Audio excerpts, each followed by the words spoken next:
বন্ধুরা, আগামীকাল বৃহস্পতিবার দিন এই একটি সবজি অবশ্যই খান।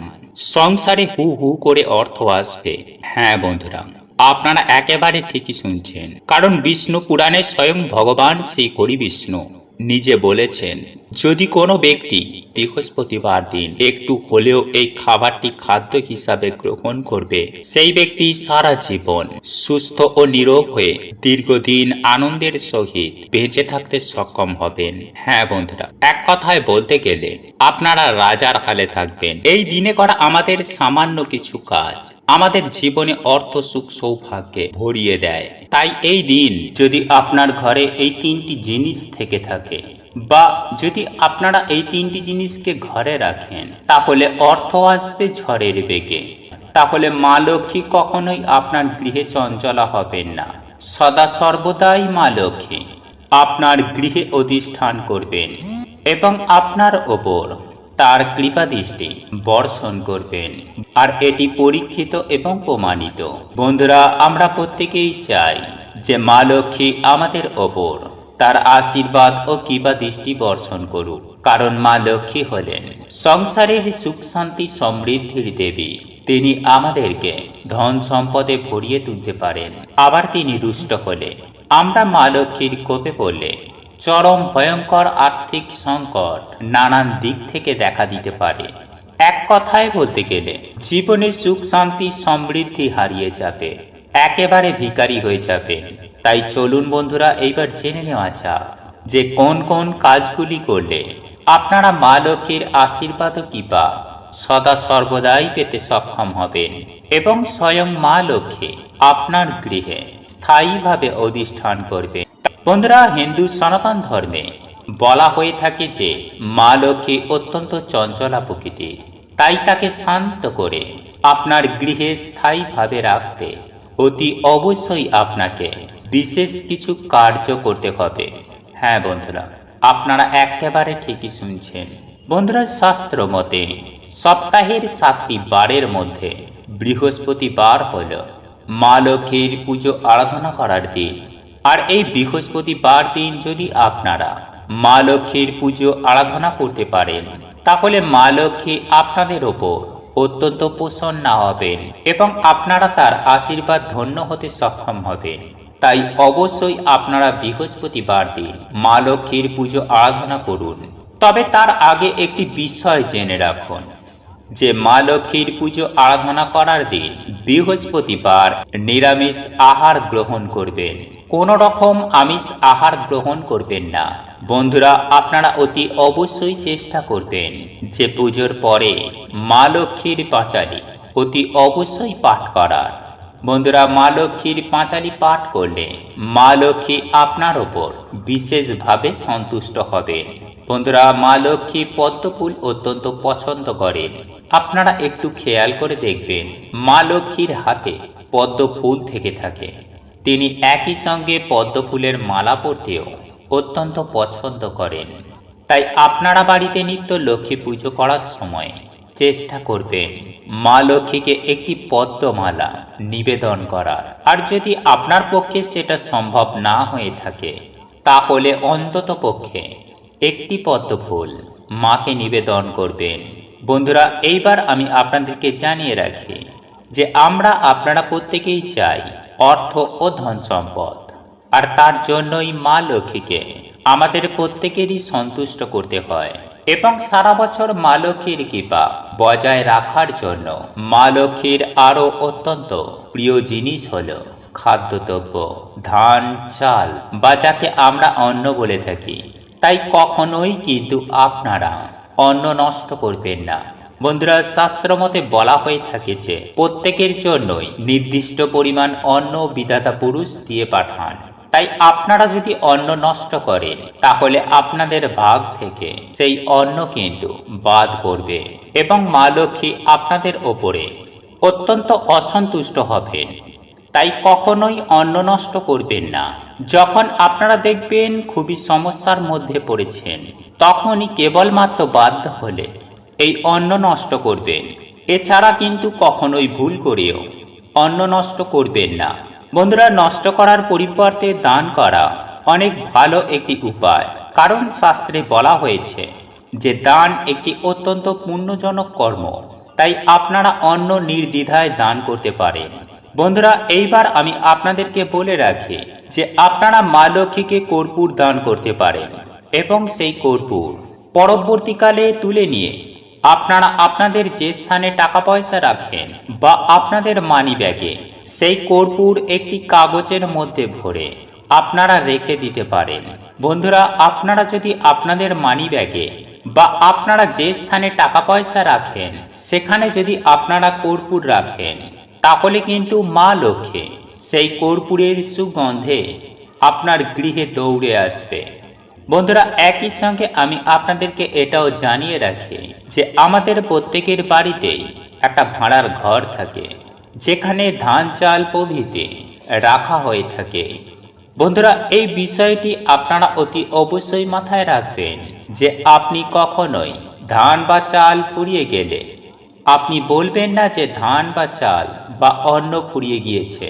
আপনারা সব সময় বলবেন ধান চাল বাড়ন্ত, অর্থাৎ ফুরিয়ে যাওয়া কথাটির পরিবর্তে বাড়ন্ত কথাটি ব্যবহার করুন। ফুরিয়ে যাওয়া কথাটি ব্যবহার করলে মা লক্ষ্মী অসন্তুষ্ট হতে পারেন, তবে বাড়ন্ত কথাটি ব্যবহার করলে মা লক্ষ্মীর কৃপা আপনারা পাবেন এবং আপনাদের ধান চাল ও অন্নের পরিমাণ ক্রমশ বাড়তে থাকবে।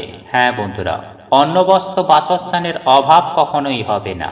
বন্ধুরা, এরপর আমি আপনাদেরকে যে বিষয়টি বলবো তা হলো কড়ি। বন্ধুরা, এই কড়ি মা লক্ষ্মীর অত্যন্ত প্রিয় একটি জিনিস, তাই অবশ্যই আপনারা বাড়িতে লক্ষ্মী পুজো করার সময় মা লক্ষ্মীকে কড়ি নিবেদন করুন এবং এই কড়ি যেন সাদা রঙের হয় সেই দিকে আপনারা একটু খেয়াল রাখবেন। বন্ধুরা, কড়ি অনেক সময় হলুদ সাদা এই দুই রকমই হতে পারে, তবে আপনারা চেষ্টা করবেন সাদা রঙের কড়ি মা লক্ষ্মীকে নিবেদন করার। বন্ধুরা, আপনারা এই কড়িগুলি আপনাদের মানি ব্যাগে বা আপনারা আপনাদের টাকা পয়সা অর্থ যেখানে সঞ্চয় করে রাখেন সেই স্থানেও আপনারা রাখতে পারেন।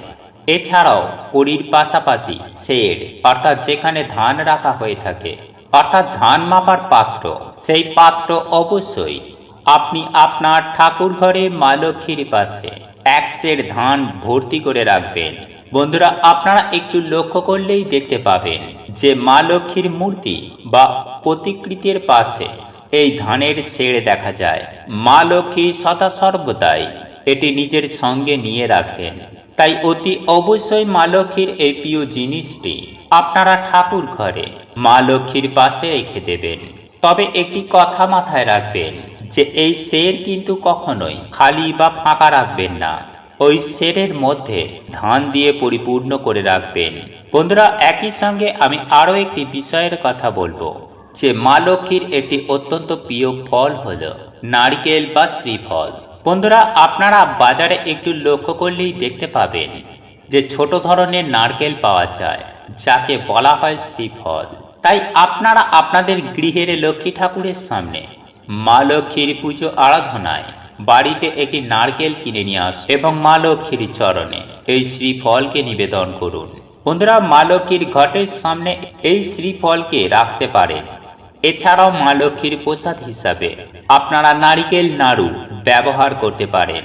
শুধুমাত্র নারিকেল নাড়ু নয়, নারকেল দিয়ে তৈরি যে কোনো খাবারই মা লক্ষ্মী অত্যন্ত পছন্দ করেন, তাই তার প্রসাদে আপনারা নারকেলজাত খাবার দিন। বন্ধুরা, আপনাদের গৃহে যদি এই সমস্ত জিনিস না থেকে থাকে, তাহলে আপনারা আজই অবিলম্বে এই জিনিসগুলি বাড়িতে আনার চেষ্টা করুন এবং সেগুলিকে মায়ের চরণে নিবেদন করুন। দেখবেন আপনাদের জীবন তথা আপনাদের পরিবার সুখ শান্তি সমৃদ্ধিতে ভরপুর হয়ে উঠবে। সেহেতু আগামীকাল যে বৃহস্পতিবার আসছে, এই দিন অবশ্যই আপনারা স্নান করে শুদ্ধ বস্ত্র পরিধান করে অবশ্যই মায়ের যেভাবে পুজো আরাধনা করেন ঠিক তেমনভাবেই পুজো আরাধনা করবেন এবং ঘর দোয়ার ভালো করে পরিষ্কার পরিচ্ছন্ন করে রাখবেন। তবে একটি বিষয় মনে রাখবেন যে আপনাদের কিন্তু এই ক্রিয়াটি রাত্রেবেলায় করতে হবে। সেই সঙ্গে আপনারা কিন্তু বৃহস্পতিবার দিন আপনারা আপনাদের গৃহের সদর দরজায় একটি স্বস্তিক চিহ্ন এবং মা লক্ষ্মীর পাদুকা অঙ্কন করবেন। বন্ধুরা, শাস্ত্র মতে মাতা লক্ষ্মীর সদা সর্বদাই গৃহের সদর দরজা দিয়েই আমার আপনার প্রত্যেকের ঘরেই প্রবেশ করেন। তাই সদর দরজায় অতি অবশ্যই স্বস্তিক চিহ্ন ও মাতা লক্ষ্মীর পাদুকা অবশ্যই অঙ্কন করবেন এবং ভালো করে পরিষ্কার পরিচ্ছন্ন করে রাখবেন আপনার ঘরের চারপাশ। কেননা অপরিষ্কার গৃহে মাতা লক্ষ্মী কখনোই প্রবেশ করে না। বন্ধুরা, আমরা আপনারা প্রত্যেকেই মা লক্ষ্মীর কৃপা দৃষ্টি পেতে চাই, কারণ উনি হলেন ধন সম্পত্তির দেবী। আর আমরা প্রত্যেকেই অর্থ চাই, মান সম্মান চাই, পরিবারের সুখ শান্তি চাই। তাই আপনারা যদি মা লক্ষ্মীর অশেষ কৃপা দৃষ্টি লাভ করতে চান, তাহলে কিন্তু অবশ্যই এমন বিশেষ কিছু নিয়ম রয়েছে যেগুলি একটু মেনে চলে দেখবেন, আপনাদের কিন্তু সুন্দরভাবে অত্যন্ত রূপে অত্যন্ত ভালো ফল পাবেন।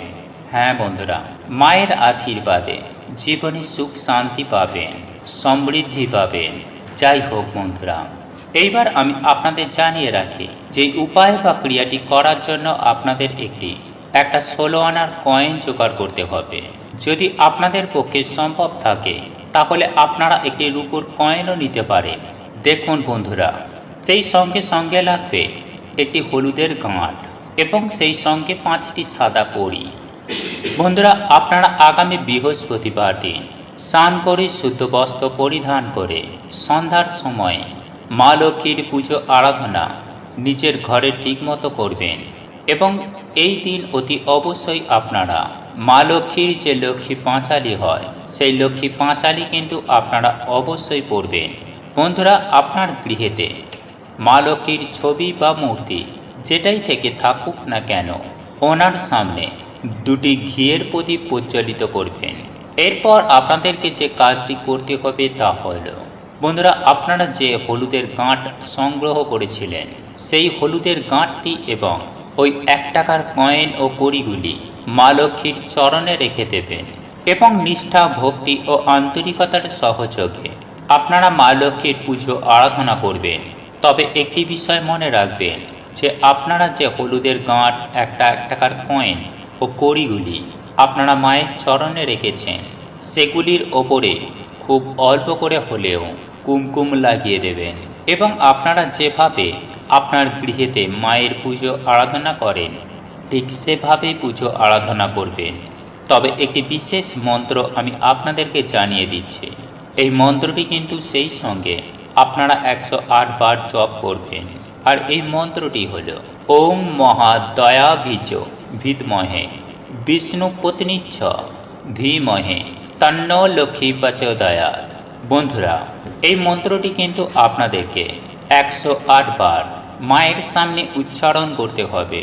এরপর আপনারা যে কাজটি করবেন তা হল, আপনারা যে মায়ের সামনে দুটি ঘিয়ের প্রদীপ প্রজ্বলিত করেছেন তার মধ্যে একটি প্রদীপ আপনারা ওখান থেকে নিয়ে নেবেন এবং সেটিকে মাতা তুলসীর উদ্দেশ্যে তুলসী মঞ্চে নিয়ে যেয়ে রাখবেন। সাথে ওই 1 টাকার কয়েন, হলুদের গাঁট ও কড়িগুলি মায়ের কাছে ভক্তি ভরে প্রণাম করে মা লক্ষ্মীর চরণ থেকে ওগুলিকে সংগ্রহ করে নেবেন এবং এই জিনিসগুলিকে একত্রিত নিয়ে আপনারা আপনাদের তুলসী তলায় রেখে দেবেন। তবে এটুকু মাথায় রাখবেন, এগুলিকে রাখার সময়ে ভুলেও তুলসী গাছে স্পর্শ করবেন না, নইলে মাতা তুলসী মহারানী আপনার ওপর বেজায় রুষ্ট হতে পারেন। তাই ওই জিনিসগুলি রেখে মাতা তুলসী মহারানীর কাছে নিজের সমস্ত মনস্কামনা, মনোবাসনা, এক কথায় বলতে গেলে আপনারা কি কারণে এই উপায় বা ক্রিয়াটি করছেন সেটি মনে মনে ব্যক্ত করে ভক্তি সহকারে প্রণাম করে আপনারা ওখান থেকে চলে আসবেন। তবে যখন আসবেন আপনারা পেছন ফিরে তাকাবেন না। বন্ধুরা, সেই সঙ্গে সঙ্গে পরদিন সকাল সকাল ঘুম থেকে উঠে যেমনভাবে ঘরবাড়ি পরিষ্কার পরিচ্ছন্ন করেন ঠিক সেভাবেই ঘরবাড়ি পরিষ্কার পরিচ্ছন্ন করে স্নান করে শুদ্ধ বস্ত্র পরিধান করে মাতা তুলসী মহারানীর কাছে জল অর্পণ করে যে 3টি জিনিস মাতা তুলসী মহারানীর কাছে নিবেদন করেছিলেন সেই 3টি জিনিস আপনারা একটি হলুদ কাপড়ে মুড়িয়ে আপনার আলমারিতে কিংবা লকারে বা যেখানে আপনারা টাকা পয়সা গয়নাগাটি রাখেন এই রকম কোনো গোপন স্থানে চুপচাপ ওই পুঁটুলিটিকে রেখে দেবেন। দেখুন বন্ধুরা, এই 3টি জিনিস আপনারা যেহেতু মা লক্ষ্মীর চরণে এবং মাতা তুলসী মহারানীর কাছে দিয়েছিলেন, সেহেতু এই জিনিসগুলি কিন্তু ইতিপূর্বেই মায়ের আশীর্বাদ প্রাপ্ত হওয়ার কারণে সমস্যা দারিদ্রতা সুনিশ্চিতভাবে দূরীকরণ হবে। বন্ধুরা, আপনারা জীবনে যেমন মা লক্ষ্মীর আশীর্বাদ পাবেন, ঠিক তেমনই মাতা তুলসী মহারানীরও আশীর্বাদে আপনাদের জীবন কিন্তু ধনধান্যে পরিপূর্ণ হয়ে উঠবে। সুপ্রিয় দর্শক বন্ধুরা, এই উপায় বা ক্রিয়াটি অত্যন্ত কার্যকরী একটি উপায়। এই উপায় বা ক্রিয়াটি পরীক্ষিত এবং প্রমাণিত, তাই এই লক্ষ্মী মাসে একবার করে দেখুন। সুনিশ্চিতভাবে নিজেদের অর্থভাগ্যকে নিজেরাই পরিবর্তন করতে পারবেন। এর ফলে অর্থ যেখান থেকেই হোক না কেন আপনাদের হাতে আসবেই আসবে। বন্ধুরা, আপনাদের এই ভিডিওটি যদি পছন্দ হয়ে থাকে তাহলে ভিডিওটি লাইক করুন, কমেন্ট করুন এবং বন্ধুদের সাথে শেয়ার অবশ্যই করুন। মনে রাখবেন, আপনার একটি শেয়ার অনেক মানুষকে উপকৃত করতে পারে। এবং আপনি যদি নতুন হয়ে থাকেন তাহলে চ্যানেলটি অবশ্যই সাবস্ক্রাইব করবেন এবং পাশে থাকা নোটিফিকেশন বেল আইকনটি ক্লিক করবেন এইরূপ নিত্য নতুন ভিডিও সবার আগে দেখার জন্য। ঈশ্বর আপনার মঙ্গল করুক। আপনি সুস্থ থাকুন, ভালো থাকুন।